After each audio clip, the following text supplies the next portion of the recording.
Mula po ito kay Marvelous Facts YouTube channel. Ang title po nito, nagsimula na. Pinakamalaking barko ng China na The Monster pumasok na sa teritoryo ng Pilipinas. Kung hindi ka pa nakasubscribe sa akin channel, please subscribe para ma-update ka kapag po naglalabas po tayo ng ganitong mga video reaction video.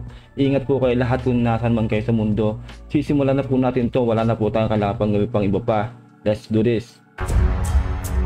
Ang pinakamalaking barko ng China na binansagang The Monster ay nasa loob na ng teritoryo ng Pilipinas. Ano nga ba ang ginagawa ng dambuhalang barko na ito sa ating exclusive economic zone? Kaya nandito yan para para masindak tayo. Ganun po yung strategy ng China. Kumbaga pinapakitaan po tayo, pineflexan po tayo ng malaking barko po nila na yan na The Monster nga raw ang tawag.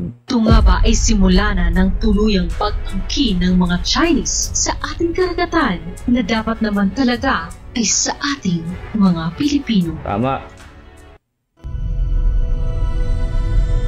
Subscribe po kayo sa Marvelous Facts. Lalagay sa description. So, para makapag-subscribe po kayo sa kanila. Napakahuli.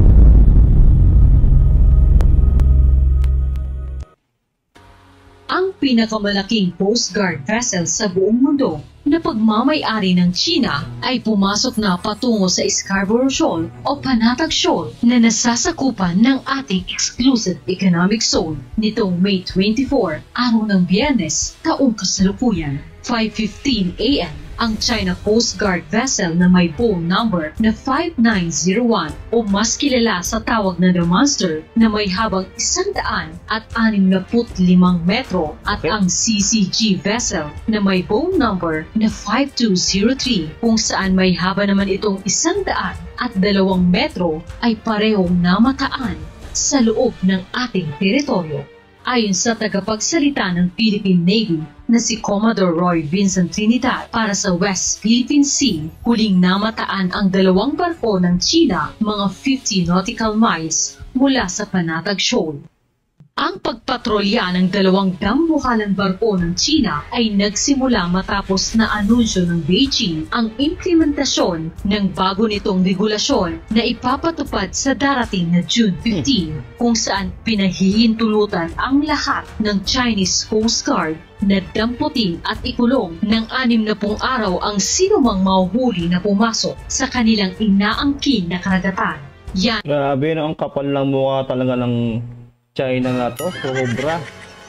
Kumbaga, feeling nila sila lang anak ng Diyos, sila lang makikinabang sa likas na yaman dyan sa West Philippine Sea. Sobra po talagang sakim ng China, Kasi po, isipin nyo hindi lang po tayo ang aalma dyan, pati po ang nakapalibot po dyan, saka pati po yung mga ibang bansa na umaangkin po ng parte po nila dyan sa West Philippine Sea. Pero ito po ang China po talaga ay naghayag at nagsabi na manghuhuli na sila sa June 15 dyan sa territorial waters daw po nila, particularly sa buong West Philippine Sea, kasi po halos lahat po dyan sa West Philippine Sea inaangkin po nila, Tingnan po natin talaga kung magagawa po nila sa June 15 dahil lahat po ng bansa nakapalibot dyan ay malamang po papalag po talaga dyan sa gagawin ng China na yan, at napaka-illegal po, wala po sa international law yan, naglumalabag po sila sa batas ng China sa pagbabanta po nila na manghuhuli po sila dyan sa June 15. Ang sino mang mahuhuli na pumasok sa kanilang inaangkin na karagatan,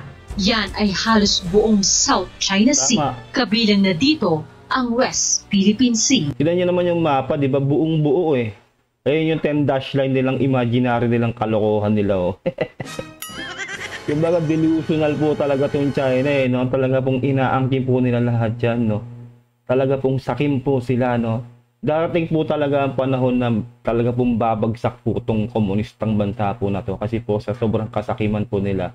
Kumbaga, sa ngayon po kasi talaga hindi po pa talaga sila pinapalagan talaga ng matindi ng mga ng maraming bansa. Pero pag po talaga nilabag na po at may nasaktan na po talaga sa mga iba't ibang bansa na nakapalibot po dyan sa West Philippine Sea, naku po talaga, magkakaroon na po talaga ng matinding to si China. Karma.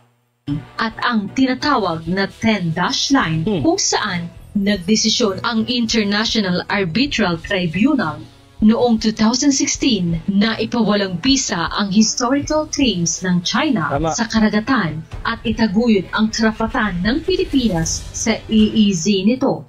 Yan ang nilalabag din nila, no? Napanalunan nga natin yan, di ba? Arbitration Award ng 2016, atin. Territorial water natin yun. Pero anong ginagawa ng China, di ba? Nilalabag nila yung batas na yun. Hindi nila nire-recognize.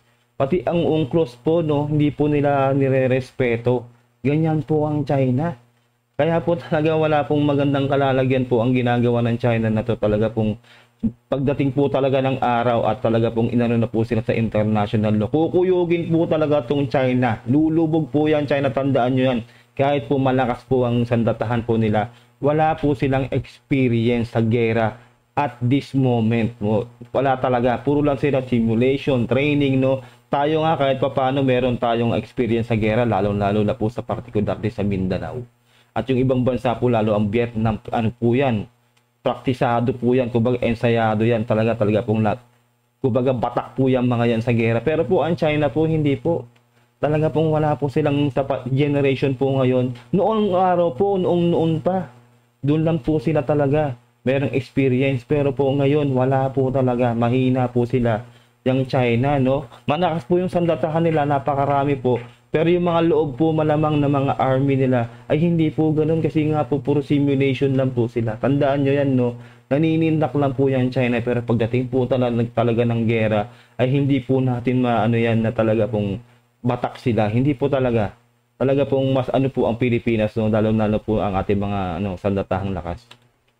Dahil sa pagkihigpit na ito ng China, ang labis na naapektuhan ay ang ating mga kababayang mangingisda, Tama. partikular ang mga taga-Masitlok sa Zambales. At ayon sa ating mga kababayan, minsan ay hinaharang sila ng mga Chinese Coast Guards at kinukuha ang lahat ng kanilang huling isda na Ang kakapal na mukha talaga ng mga Chinese na to, no? Grabe. nagkakalaga ng 10,000 piso at binibigyan lang sila ng 5 kilong bigas at mga noodles na malapit na ma-expire Grabe. bilang kapalit ng kanilang mga huling isda. Ayon kay Raymond Powell ng Stanford University, ang ginagawang extrusive patrol ng China sa exclusive economic zones ng iba't ibang bansa ay paraan lamang upang palakasin lang nito ang kanilang presensya. Tama. At gustong gawing normal ang kanilang karapatan at paghahari-harian sa South China Sea sa kabila ng may umiiral na international law. Yun ang kumbaga dapat wag pong pamihasain yan talaga. Talaga pong yung iba't ibang bansa po naman talagang pumapalag po talaga ng pisikalan, no? Pero po kasi tayo, hindi po tayo po pwede talaga na pumalag ng pisikalan sa China. Kasi alam naman natin kapasidad po natin, hindi po talaga tayo mananalo ng pisikalan dyan.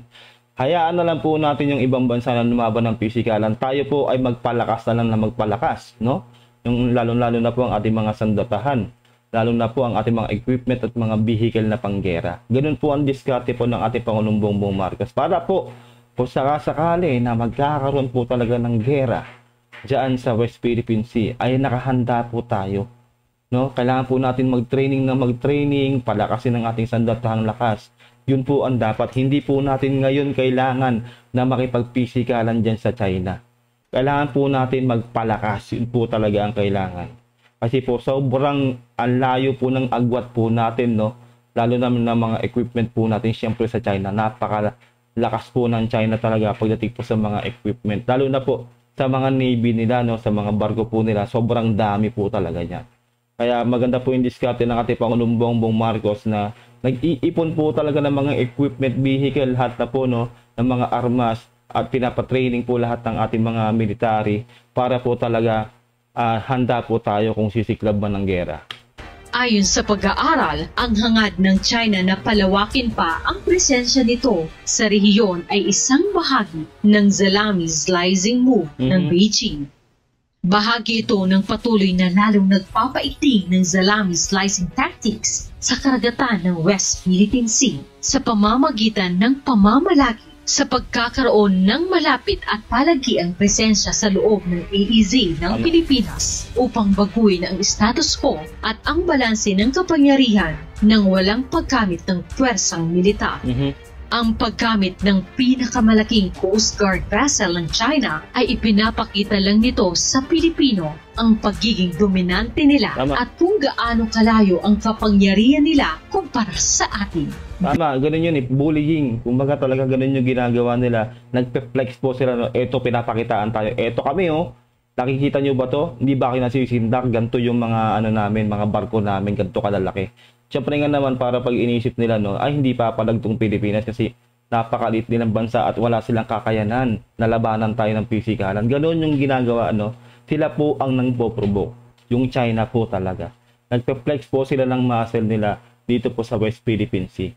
Para po, kumbaga, tumahimik na lang tayo at isipin natin na, ay, hayaan na lang natin yung China kasi wala tayong laban dyan. Which is ganun po, 'di ba? Yung ginawa ng ating former president no, na naduwag po talaga sa China. Kasi alam naman po talaga natin na meron po talagang silang agreement, no? At yun nga po, no, sana po wag po tayong makikinig sa mga pro-China kasi kailangan po natin manindigan at dumaban sa ating teritoryo. Lalong-lalo na po dito po sa ating bansa. Isipin niyo po yun, no? Kahit po gaano po kalit ang bansa natin, kailangan po natin pumalag, no? Hindi man tayo ngayon pumapalag ng pisikalan dyan, pero papalag po tayo sa international law. Kailangan pa rin po natin mag-deploy po talaga dyan ng mga PCG para mabantayan po lalo-lalo na po ang ating mga mangingisda. Kasi po sila po talaga yung kawawa po dito, lalo na po dyan sa Baho de Masinloc. Kasi po nakukuhanan po talaga sila ng mga ano dyan, mga huli nilang isda. Kawawa naman po sila dyan na po ang kinabubuhay po nila. Umiiyak na po ang ating mga mangingisda, no? Kaya suportahan po natin ang ating mga mangingisda, lalo-lalo na rin po ang ating gobyerno ngayon sa pamumuno po ni PBBM para po masuportahan po lahat po ng nandiyan dyan po sa Baho de Masinloc at sa ating territorial waters na i-easy po natin dyan sa West Philippine Sea. Bilang tugon sa pagban ng China sa ating mga mangingisda na pumalaot sa sarili nating teritoryo, isang civilian lead convoy ang sinubukang lumapit sa shoal upang magdala ng mga food supply at gasolina sa ating mga kababayang mangingisda. Ngunit hinarang lang ito ng 10 CCG o Chinese Coast Guard warship na para sa Philippine Coast Guard ay maituturing na overkill para lamang sa 5 maliliit na bangka. Tama, grabe tong China talaga na nakakairita no. Sipin yung gano'n sila kaburi talaga, no, ganyan yung ginawa nila. Mga bangka lang yan. Tapos ganyan yung ginagawa nila. Sobrang overkill po talaga, no, yung ginagawa ng China dito. Ay maituturing na overkill para lamang sa 5 maliliit na bangka ng Pilipinas. Batay sa pagsubaybay ng Sea Life, isang marine transparency project na sumusubaybay at nag-uulat ng mga aktibidad sa South China Sea, ang barkong The Monster o CCG-5901 na may habang 165 metro ay sinamahan ng CCG-5203 sa loob ng 24 na oras mula May 23 hanggang May 24. Ang The Monster ay armado ng heavy machine guns at mayroon din na helicopter platform at hangar na kaya ang mas malalaking rotary wing aircraft. Doble ang laki nito sa United States Navy Ticonderoga-class guided missile cruiser at mas malaki sa Arleigh Burke-class guided missile destroyer. Kaya The Monster ang tawag, no, kasi malaki. Kumbaga Titan talaga, no. Ang hakbang na ito ng China ay malinaw na hindi lang paglabag sa UNCLOS o United Nations Convention on the Law of the Sea, kundi pati na rin sa tuntunin ng United Nations Charter na naglalatag sa bawat responsableng miyembro ng Estado ng tungkuling huwag magbanta o gumamit ng pwersa o agresyon upang ipatupad lalo na sa kasong ito ang mga illegal na territorial na claim sa maritime domain. Dapat talaga to masampulan na to ng no, ng United Nations talaga. Kasi po wala na po talaga silang nare-respetong batas eh. Talaga pong lahat po talaga yan ay nilalabag po nila, no. Sana talaga mapatawan ng parusa tong China, no, sa ginagawa nilang pambubuli diyan sa West Philippine Sea. Ano ang masasabi nyo sa panggigipit na ito ng China sa ating bansa? May dapat nga bang managot kung bakit ganito na lang kalakas ang loob ng China na harap-harapan tayong apihin at palayasin sa sarili nating teritoryo? Dapat managot dyan si ex-president. Yung kasi nakapagkasundo eh, kaya rin tayo nabubuli ng ganyan eh. Yun po talaga, dapat po talaga yan, malitis po yan, no? Ay nako, hindi na napagtuunan ng pansin talaga eh, no? Kung saan-saan na punta rin talaga yung, ano eh, yung issue, no? Sana talaga matutukan din yan. Dahil po talaga kung wala pong gentleman's agreement, ay hindi po tayo siguro ginaganyan talaga rin ng China. Isipin nyo, no? Territorial waters natin, iisi natin, binubuli tayo. Dapat nga tayo yung nagtataboy sa kanila dyan sa China, eh, di ba? Pero ano nangyayari? Sarili nating teritoryo, tayo ay talagang ano dyan, ginawalang iya dyan ng China. I-comment nyo lang sa baba. Maraming salamat. Ayun lang po, no? Sana po nagustuhan nyo po ang ating reaction video. Ilalagay ko po sa description ng link ng video ni Marvelous Facts para po makapag-subscribe po kayo sa kanyang channel. At kung hindi ka pa nakasubscribe sa aking channel, please subscribe para ma-update ka rin kapag naglalabas po ako ng ganitong reaction video. Mag-iingat po kayo lahat. God bless and peace out. Bye.